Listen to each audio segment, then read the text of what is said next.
नमस्कार विद्यार्थी मित्रांनो, आज आपण या ठिकाणी MSCIT इरा सेशन 22 बघणार आहोत. तर सुरू करूया. यामध्ये टेस्ट युअर नॉलेज चेक आपण सुरू करूया. स्टार्ट करूया. फर्स्ट क्वेश्चन आहे यामध्ये,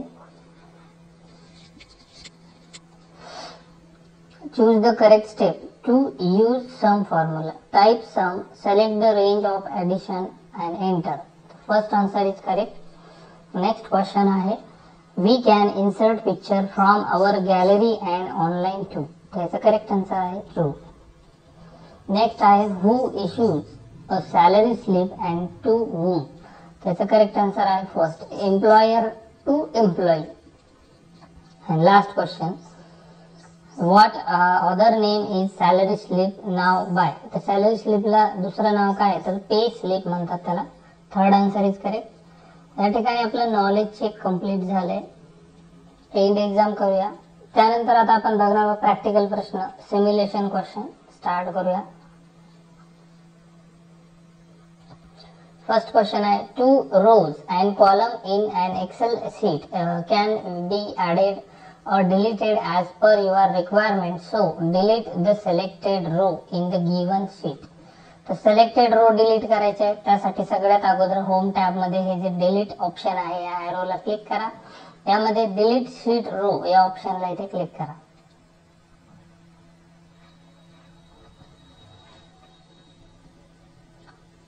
यानंतर पुढचा प्रश्न आहे, PDF format maintain the formatting of the document even when you share it. Therefore convert the given Excel sheet into PDF document. तर डॉक्युमेंटला पीडीएफ मध्ये कसं कन्वर्ट करायचं तर फाईल टॅब मध्ये क्लिक करा, एक्सपोर्ट ऑप्शनला क्लिक करा, त्यानंतर क्रिएट पीडीएफ ला क्लिक करा, त्यानंतर इथे पब्लिश करा.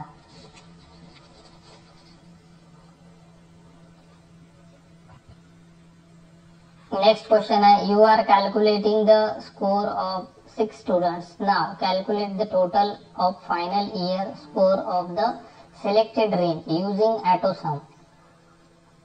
तर याचे आपल्याला टोटल कॅल्क्युलेट करायची. त्यासाठी फॉर्म्युला टॅबला क्लिक करा. फॉर्म्युला टॅब मध्ये आल्यानंतर ऑटोसम फंक्शनला या ठिकाणी क्लिक करा. त्यामध्ये सम फॉर्म्युला आहे, या सम फॉर्म्युलावरती क्लिक करा.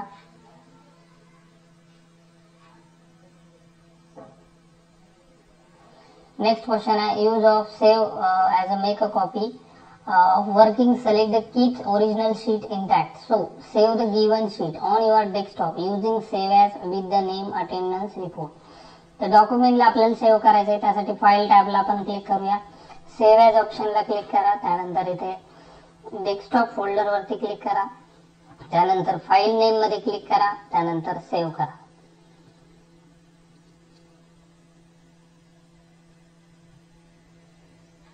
अशा प्रकारे आपलं सिम्युलेशन क्वेश्चन या ठिकाणी कंप्लीट झालंय. एंड एक्झाम करूया. त्यानंतर पुढचा प्रश्न आहे, टेस्ट आहे आपली सेल्फ पाथ लर्निंग. एकूण 5 स्टेप आपल्याला या ठिकाणी दिल्या आहेत. स्टार्ट करून बघूया.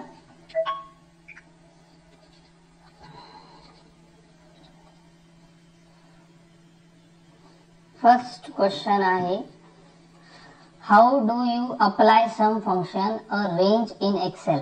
तर याचा करेक्ट आन्सर आहे third, select the cell where you want to result, type sum number 1 and number 2.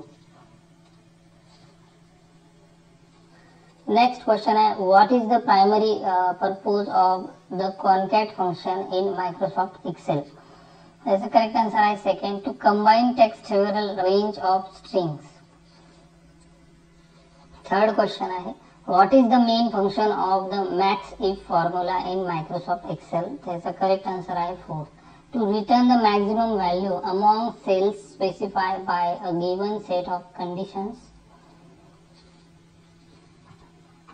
Next आहे, what is the main function of mean if formula in Microsoft Excel. त्याचा करेक्ट आन्सर आहे first, to return the minimum value among cells specified by a given set of conditions or criteria. And last question आहे, take a look at the image of for reference. What will happen if you click and drag the cursor from the corner of a cell in Excel. त्याचा correct answer आहे third, it will copy cells content or formula to the cell where you drag the cursor. तर इथे आपलं self path learning complete झालं. आता आपण पुढची test बघूया, do it yourself. Practical प्रश्न यामध्ये आहे सर्व, ते आपण सोडवूया. फर्स्ट क्वेश्चन आहे, to apply sum function to given MS Excel file, select the range E2 to E29, then go to the formulas tab and then click on the sum function from the AutoSum option. E2 to E29 मध्ये आपल्याला काय करायचं आहे, AutoSum करायचं आहे. तर सगळ्यात अगोदर ई कॉलम मध्ये या, खाली या, स्क्रोल डाऊन करा, E30 मध्ये क्लिक करा. इथे E30 या सेल मध्ये क्लिक करा. त्यानंतर फॉर्म्युला टॅबला क्लिक करा. फॉर्म्युला मध्ये गेल्यानंतर ऑटोसम फंक्शन दिलंय. ऑटोसम मध्ये आल्यानंतर इथे सम फॉर्म्युला दिलाय. सम फॉर्म्युलाला क्लिक करा आणि सबमिट करा. नेक्स्ट आहे, to use the average function from the autosum feature in the given MS Excel file, select the range F2 to F29, then go to the formula tab and click on the drop down menu button on AutoSum, select average to calculate the average. F29 पर्यंतचा जो data आहे F2 to F29 चा, त्याचा average काढायचा आपल्याला F30 मध्ये. तर F30 हा जो सेल आहे यावरती इथे क्लिक करा, या रिकाम्या सेल मध्ये. त्यानंतर फॉर्म्युला टॅबला क्लिक करा. त्यानंतर पुन्हा एकदा ऑटोसम या रो मध्ये क्लिक करा. त्यानंतर ॲव्हरेज नावाचा जो फॉर्म्युला आहे त्या फॉर्म्युलावरती क्लिक करा आणि सबमिट करा. पुढे आहे, to combine text from multiple cell in Excel, select cell D5, navigate to the formulas tab, click text, then select concat in the text 1 box and select cell B5 and in text to select C5. Finally OK.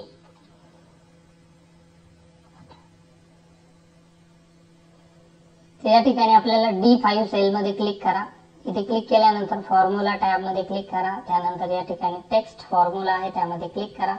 Text मध्ये गेल्यानंतर concat फॉर्म्युलाला click करा.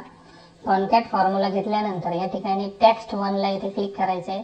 Text 1 ला इथे click केल्यानंतर इकडे तुम्हाला B5 या सेलला click करायचे, अमर यावरती, आणि त्यानंतर टेक्स्ट 2 मध्ये क्लिक करा. त्यानंतर इथे C5 या सेलला क्लिक करा आणि ओके करा. ओके केल्यानंतर बाजूला क्लिक करा आणि सबमिट करा.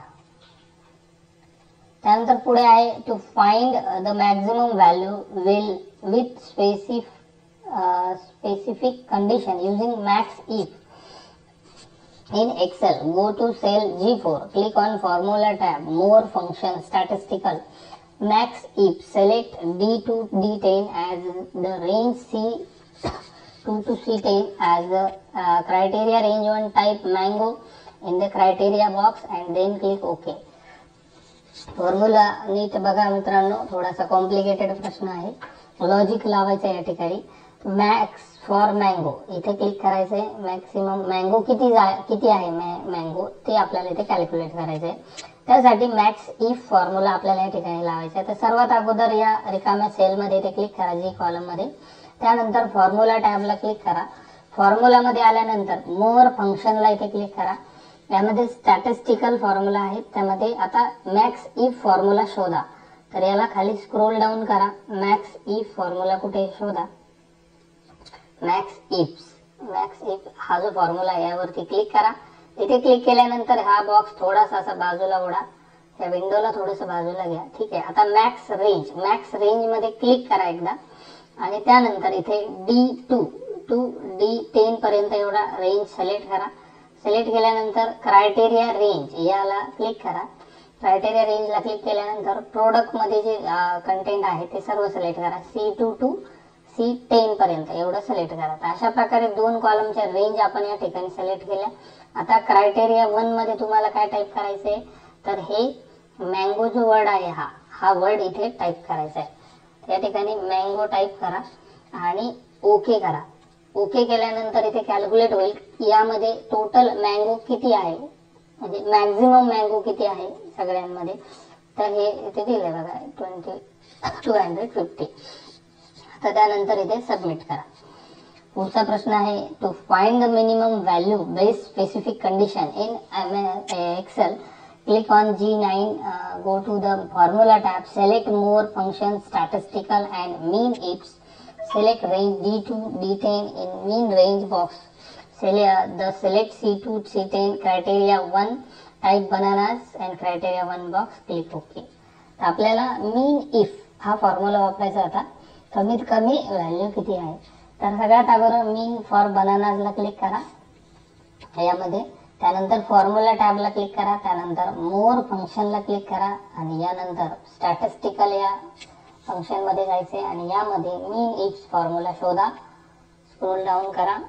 मीन इफ्स, इथे मीन इफ्स हा फॉर्म्युला घ्या. हा घेतल्यानंतर या विंडोला थोडंसं बाजूला घ्या. इथे घेतल्यानंतर मीन इफ या मीन रेंज या बॉक्स मध्ये क्लिक करा.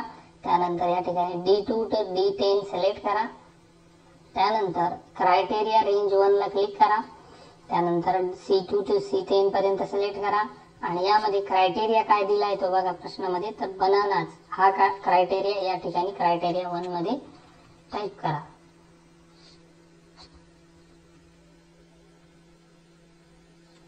आणि ओके करा. तर कमीत कमी बनाना किती आहे तर 110 आणि सबमिट करा. तर अशा प्रकारे आपलं इथे do it yourself test complete झाली. त्यानंतर आता आपण बघणार आहोत सेशनची शेवटची test, session completion test. Start करूया. फर्स्ट क्वेश्चन आहे रॅम इज कन्सिडर्ड परमनंट और नॉन व्होलाटाइल स्टोरेज. त्याचा आन्सर आहे फॉल्स. नेक्स्ट आहे all of the following are commonly use unit of measurement to describe memory capacity except. त्याचा answer आहे nanobyte. त्यानंतर next question आहे which of the following offers a combination of the feature of RAM or ROM. त्याचा correct answer आहे first flash memory. Last question आहे with this type of memory large program are divided into parts and the parts are stored on a secondary device, usually a hard disk. त्याचा correct answer आहे fourth virtual. तर अशा प्रकारे आपलं session completion taste इथे पूर्ण झाले. आपण करूया आता एंड एक्झाम.